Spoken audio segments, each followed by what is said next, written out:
আমেরিকার বিশাল ক্ষতি করে বসল ইরান।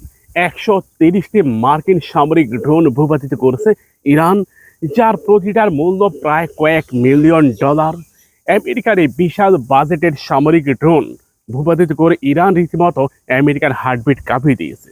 গতকালকে আপনারা এটা জানতে পেরেছেন, ইরান আমেরিকার প্রায় 200টির মতো যুদ্ধ বিমান ভূপাতিত করছে। আজকে নতুন খবর, নতুন চমক, ভিডিওটা শেয়ার করুন।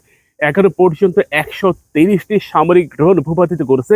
ভিডিওটা খুব দ্রুত শেয়ার করেন ভাই। ইরান যে ভিতর এত ঘটনা ঘটিয়েছে, এটা অনেকে জানেই না, অনেকে এ বিষয়ে পুরোপুরি অবগতই নয়। ভিডিওটা শেয়ার করুন, নিজ দায়িত্বে শেয়ার করে পুরো মুসলিম উম্মাহকে খুশির খবরটি দিন। এটি আপনাদের জন্য ঈদ উপহার। প্রিয় ভাইরা, ইরানের সামরিক ক্ষেত্রে ইরান অনেক এগিয়েছে। ইরানের নিজস্ব প্রযুক্তির যে এয়ার ডিফেন্স সিস্টেম, এগুলো এতটা শক্তিশালী অবস্থান নিয়েছে যে এখন ইরানের আকাশে মার্কিন যুদ্ধ বিমান কিংবা ড্রোন প্রবেশ করাটাও বেশ কঠিন।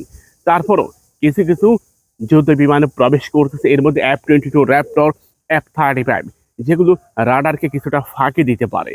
কিন্তু নর্মাল পজিশনের কোনো যুদ্ধ বিমান আমেরিকা ইরানের আকাশে এখন প্রবেশ করাচ্ছে না, যা ইরানের জন্য এক নতুন বিজয়ের বার্তা। গত এক সপ্তাহ ধরে ইরানের আকাশে আমেরিকার F-16 কিংবা F-15 প্রবেশ করেনি। ইরানের ঊর্ধ্বতন সামরিক কর্মকর্তারা জানিয়েছে, ইরানের রাডার এখন শুধুমাত্র আমেরিকার সবচেয়ে ব্যয়বহুল যুদ্ধ বিমান B-2 বোম্বারকে খুঁজে বেড়াচ্ছে। ইরান এখন এতটা সতর্ক যে আমেরিকাও এখন B-2 বোম্বারকে দিয়াগো গার্সিয়াতে নিয়ে গেছে। ইরান থেকে প্রায় 4000 কিলোমিটার দূরে এই B-2 বোম্বারকে রেখে দিয়েছে আমেরিকা। কিছুদিন আগে শ্রীলঙ্কার কাছে অনুমতি চেয়েছে, যাতে শ্রীলঙ্কা তাদের এই বিমানগুলোকে আপাতত রাখার অনুমতি দেয়, কিন্তু শ্রীলঙ্কা না করে দিয়েছে। তারা জানিয়েছে আমেরিকা কিংবা ইসরায়েল কিংবা ইরান কারোই যুদ্ধ বিমান কিংবা কোনো সামরিক অ্যাক্সেসরিজ এই মুহূর্তে শ্রীলঙ্কায় তারা রাখবে না। আমেরিকার এয়ারফোর্স এখন রীতিমতো ভয়ে থরথর করে কাঁপতেছে, কারণ যুদ্ধ বিমান ভূপাতিত হয়েছে। এই জন্য আমেরিকা কাঁপতেছে না। আমেরিকা কাঁপতেছে।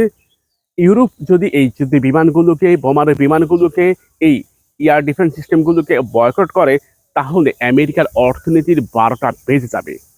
দেখেন, একটা যুদ্ধ মাত্র 2 সপ্তাহের মধ্যে প্রায় 200টা যুদ্ধ বিমান, প্রায় 300-র উপরে তাদের সামরিক ড্রোন ভূপাতিত হয়েছে।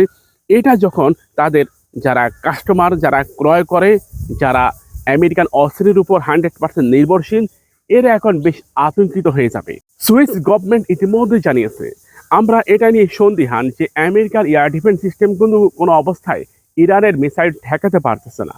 অথচ সুইস গভর্নমেন্ট $300 বিলিয়ন সামরিক চুক্তি করে বসে আছে আমেরিকার সাথে। রাশিয়ার ঊর্ধ্বতন সামরিক কর্মকর্তা নৌ কমান্ডার মাইক জনসন তিনি জানালেন, আমেরিকার অর্থনীতির উপর বড় ধরনের প্রভাব পড়বে এই যুদ্ধ বন্ধের পর। কারণ মিত্র রাষ্ট্রগুলো যে পরিমাণ সামরিক চুক্তি করেছে 10 বছর মেয়াদি, 5 বছর মেয়াদি, সেগুলো প্রত্যাখ্যান হতে পারে। আর এটা যদি প্রত্যাখ্যান হয়, তাহলে আমেরিকার মার্কেট প্লেস ভেঙে পড়বে। ইরান শুধু যুদ্ধক্ষেত্রেই আমেরিকাকে পরাজিত করেনি, অর্থনৈতিকভাবে দীর্ঘমেয়াদী আমেরিকার ব্যাপক ক্ষতি করে বসে আছে। এ বিশ্বে সবচেয়ে উন্নত প্রযুক্তির যুদ্ধ বিমান, সামরিক অ্যাক্সেসরিজ তৈরি করে আমেরিকা, কিন্তু সেই প্রযুক্তিকে রীতিমতো একটা ধাক্কা দিয়েছে আমেরিকা। আমেরিকা এটা মনে করতেছে ইরানের প্রযুক্তি আসলে উন্নত। ইরান হাইপারসনিক প্রযুক্তি সম্পূর্ণ মিসাইল তৈরি করেছে। ইরানের কাছে মোট 24 ভ্যারিয়েন্টের hypersonic cruise missile, ballistic missile রয়েছে। ধারণা করা হচ্ছে ইরান আন্তঃমহাদেশীয় হাইপারসনিক মিসাইল তৈরির কাজ হাতে নিয়েছে এর মধ্যে।